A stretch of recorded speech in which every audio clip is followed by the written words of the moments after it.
Hello, Olha. I will begin with this cutter which you have on your t-shirt. So I think you're wearing this t-shirt on purpose and it's showing something.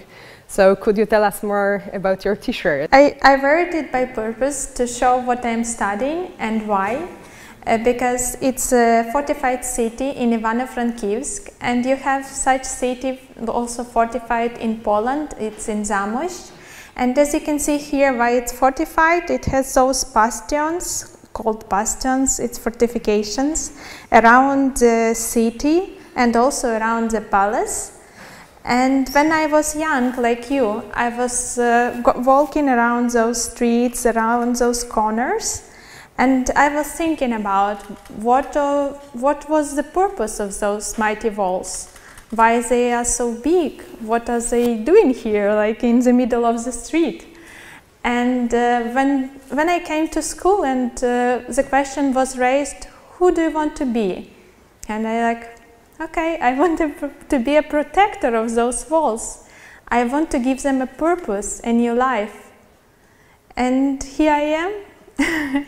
And you, do you remember yourself at this age of the high school? Did you want to be already a researcher? So I think similarly like you, I didn't want to become a researcher. That was not, you know, it was not like being a pilot, but I really liked being outside, and I was actually inspired by my teachers. Because every time we were outside on a school trip, my biology teacher would just disappear into the woods and bring back interesting plants, and she knew all the names in Polish and in Latin. And then she would go into the puddle and find a beetle who was swimming like under the water. And it was also inspiring that she could just do this just by going to the forest and know everything.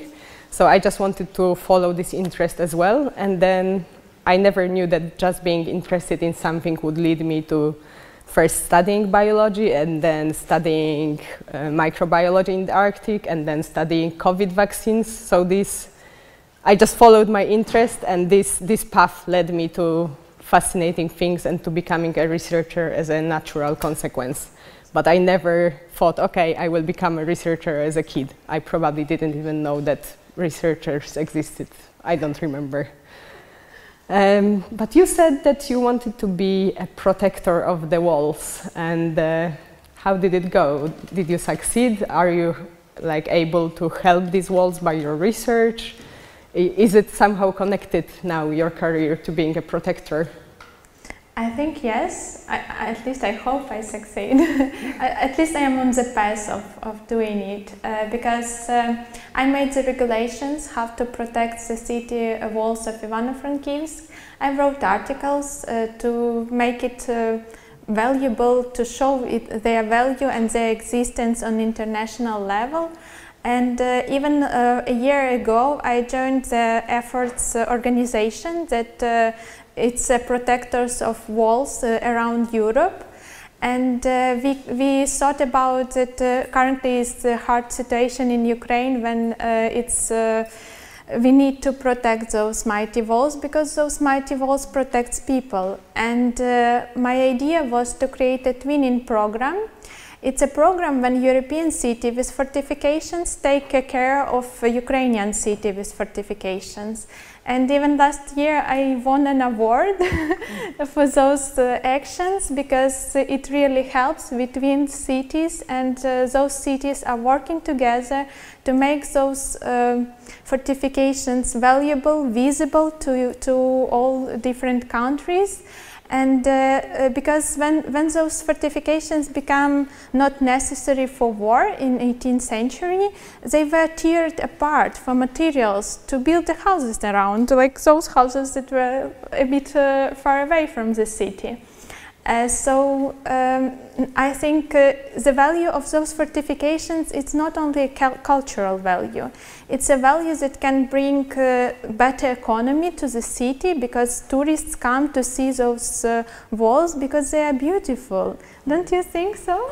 Aren't they? So is your twin city Zamość then, or no, it's not? No, it's actually a center Hombosch in Netherlands. Oh, okay. For Ivano-Frankivsk. Nice. and we had similar thing in Warsaw, that we were tearing apart the walls for buildings. So we can understand the value of actually protecting the old historical monuments. At least I hope. But yeah, sounds like it's important to bring attention, even though the walls are right there, right? Yeah, I hope so. Mm-hmm. And what about you? What about your research? I think it's really important, but maybe you can say a little bit more about it.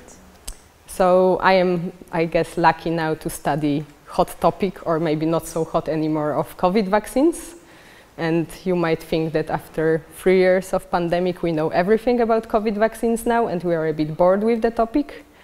But also scientists are never really bored, and they always have more questions.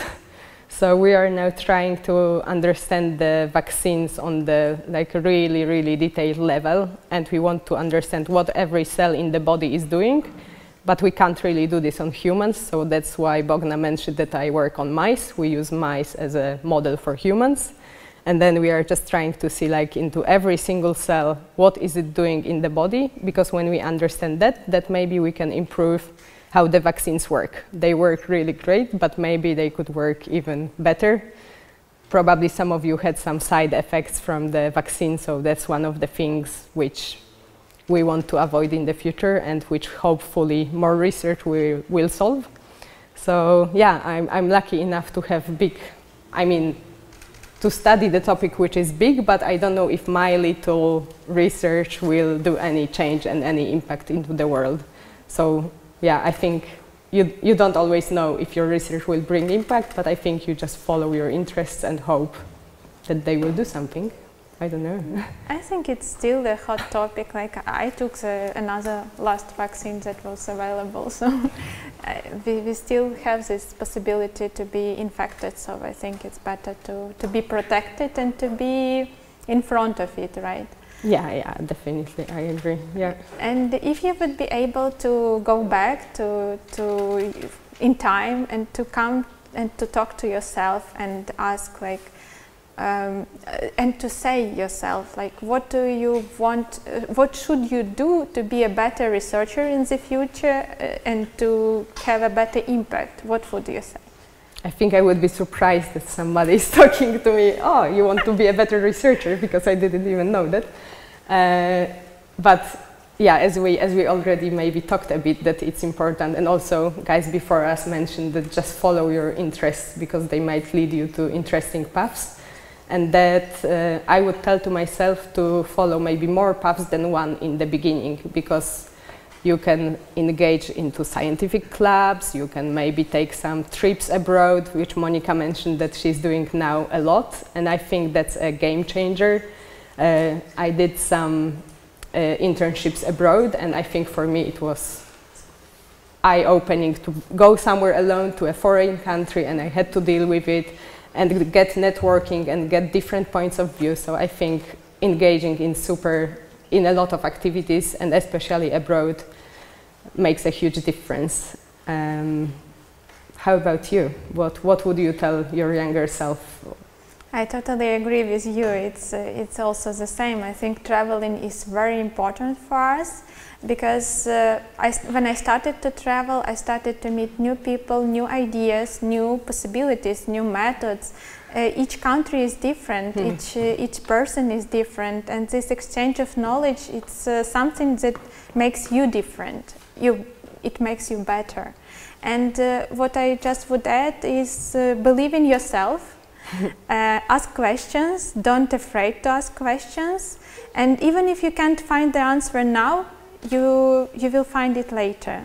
Just ask and go for your dream.